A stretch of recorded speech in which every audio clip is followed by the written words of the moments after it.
बहन लक्ष्मी परसों आप लोग जानता था कि हमारे मुख्यमंत्री जी सहकारिता मेला में एक और मेला सहकारिता के नाम पे चल रहा था, है ना। और आप सब जानते हैं कि सहकारिता के नाम पे हमारे लोगों को ठगा गया और उन्होंने हमें गुमराह किया कि हम मुख्यमंत्री से आपको मिलाएंगे। तो इस संदर्भ में आप क्या कहना चाहोगे, मिलाया कि नहीं मिलाया, कि क्या कहना चाहोगे इस विषय में आप?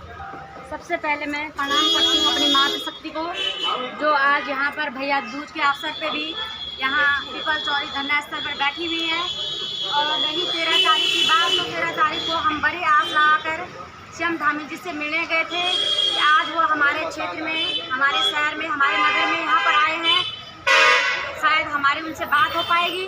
तो हम ज़्यादा नहीं थे, हमें कहा गया है बात करने के लिए कि 3-4 बहनें उनसे बात करेंगी। तो हम 4-5 बहनें उनसे मिलने के लिए गए, तो उन्होंने हमें सहकारिता कार्यालय में बिठा दिया और कहा कि मंत्री जी से ऐसे रास्ते में नहीं मिला जाता है, वो आपसे मिलने सहकारिता कार्यालय में आएंगे और यहीं आपसे मिलेंगे। तो हमें वहाँ पर अंदर रख दिया गया और कम से कम 50-60 पुलिस प्रशासन हम लोगों पे वहाँ पे लगा दिया गया। और मैं थी, मेरे साथ सुमित्रा मिया दीदी थी और किरण कांतरा बहन थी, सरस्वती बहन थी और करुणा बहन थी। ऐसे हम 4-5 लेडीज़ हैं और इंतज़ार करते करते ऐसे आधे घंटे पौन घंटे बाद उन्होंने हमें कहा कि यहाँ पे धामी जी नहीं मिलेंगे क्योंकि टाइम ज़्यादा हो गया है। उन्होंने अब आपको मिलने के लिए लॉज में आना है या होटल में जहाँ भी था, और आप लोगों को वहाँ पे उनसे मिलने स्पेशल 4-5 लोगों को ले जाया जाएगा। लेकिन फिर सरकार की रणनीति थी, अब हम आप लोग बोलोगे कि सरकार पे विश्वास करना है या जनता बोलती है, पब्लिक बोलती है कि सरकार पे विश्वास करना है, तो हम तो जवाब चाहते हैं, जनता से भी जवाब चाहते हैं कि किस हिसाब से हमें सरकार पे विश्वास करना है। क्योंकि हमें कहा गया कि नहीं, वहाँ पे 4 ही लेडीज जाएंगी जिनका खाता है, क्योंकि उन्हें पहले ये पता चल गया था कि बहन सरस्वती का यहाँ कोई पैसा नहीं है, उनका यहाँ कोई खाता नहीं। तो उन्होंने ये सोचा कि इनको किस तरह से बाहर किया जाए, क्योंकि उन्हें पता है बाकी जो बहनें हैं उनके पास कोई मेरे सवालों का जवाब नहीं है। उन्हें इस तरह से गुमराह किया जाएगा कि वो मुँह नहीं खोलेंगी। तो वो हमें वहाँ से कहा कि आपको मंत्री जी होटल में मिलेंगे, वहीं उनका खाना पीना होगा और आप लोगों की सुध ले लेंगे, आप लोगों की बात सुनेंगे। और वहाँ से हमें पुलिस प्रशासन ने अपनी गाड़ी में बिठाया और हम धामी जी की गाड़ी के पीछे से निकल गए। तो वहाँ ले जाने के बजाय उन्होंने हमें महिला थाना में अंदर बंद कर दिया और हमारी कोई सुनवाई नहीं हुई। कम से कम 1 घंटे वहाँ थाने के अंदर रखने के बाद कहा कि आप बाहर निकलो और आपसे धामी जी बात करेंगे। तो धामी जी ने कम से कम दोपहर की धूप थी, बहुत तेज़ धूप थी, तो हम 4-5 बहनें वहाँ धूप में खड़ी रही। तो जब हमने जिद लगाई कि नहीं, हमें धामी जी से ही मिलना है, हम गेट पे ही खड़े रहेंगे, उन्होंने बाहर तो निकाला ही है, हम इस गेट पे खड़े रहेंगे। तो उन्होंने धामी जी के साथ जो उनके COPO जो भी थे उनको बाहर भेजा और कहा कि उनसे उनका ज्ञापन लो। तो हमें तो समझ में ये नहीं आता है धामी जी कि आपको किस चीज़ का ज्ञापन चाहिए। 1 साल में 12 महीने होते हैं और हमने शायद आपको 40 ज्ञापन दे दिए हैं। किस चीज़ का ज्ञापन चाहिए आपको? और क्या ये ऐसी कोई नई बात हो रखी है? 1 साल से हम दर बदर की ठोकरें खा रहे हैं। आज के दिन पे ठीक साल भर हो गया है जब ये हमारा ब्रांच यहाँ से निकल गया था और उस दिन से हम अभी तक अपने घरों में नहीं हैं। आपको पता है कि हमने कितने उत्पीड़न का हम सामना कर रहे हैं, कितनी समस्याओं का हम सामना कर रहे हैं। आप लोगों को भी हम लगातार आह्वान कर रहे हैं कि हमारी मदद करो। तो वहाँ पर भी उन्होंने अपने CO को भेजा और कहा कि इनके पास ज्ञापन दो। तो हमने ज्ञापन देने के लिए मना किया।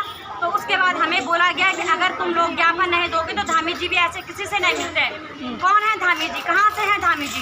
क्या हम ही लोगों में से तो हैं? हमारे भाई तो होंगे, हमारे जो भी होंगे हमारे हम ही से तो होंगे। तो क्यों नहीं मिल सकते थे हम धामी जी को? क्यों वो हमसे मिलने नहीं आए? और वो ज्ञापन कहा देना है तो दो, नहीं तो धामी जी तुम्हें नहीं मिलेंगे। और ये कहकर वो ज्ञापन हमसे लेके और हमें फिर वही धक्का मुक्की करके और अंदर थाने के अंदर ले जा दिया गया। तो मैं तो समस्त नगर की मातृशक्तियों से बोलना चाहती हूँ कि क्यों तुम लोगों की आंखें नहीं खुल रही हैं? जनता साथ नहीं दे रही है, लेकिन कम से कम जो तुम LUCC की माँ बहनें हो, जितने एजेंट हो, जितने CP हो, वो बाहर क्यों नहीं निकल रहे हो? जितने कस्टमर हो बाहर क्यों नहीं निकल रहे हो? क्या अब इससे ज़्यादा प्रूफ तुम्हें क्या चाहिए? हमारे आंगन में, हमारे घर में CM धामी जी आ रखे हैं और वो हमें मिलने के लिए तैयार नहीं है। तो और उम्मीद हमने अपने शासन प्रशासन से क्या करनी है? तो बाहर निकलो, अभी भी समय है। हमने 9 तारीख को देहरादून परेड ग्राउंड में जाना है और हाथ जोड़कर आग्रह अपने शासन प्रशासन से करते हैं, कृपया हमारे साथ किसी भी प्रकार की कोई जोर जबरदस्ती न की जाए, क्योंकि हम हमेशा अपने हक की लड़ाई के लिए आते हैं। न हमारे पास गोली बारूद होती है, न हमारे पास कोई अस्त्र शस्त्र होते हैं। हम खाली नहीं आते, वहाँ पर आते हैं इतने कमज़ोर हैं कि आने जाने के लिए भी हमारे पास किराया नहीं होता है। कभी किसी से भीख मांग कर अपने किराया इकट्ठा करके वहाँ पर आते हैं।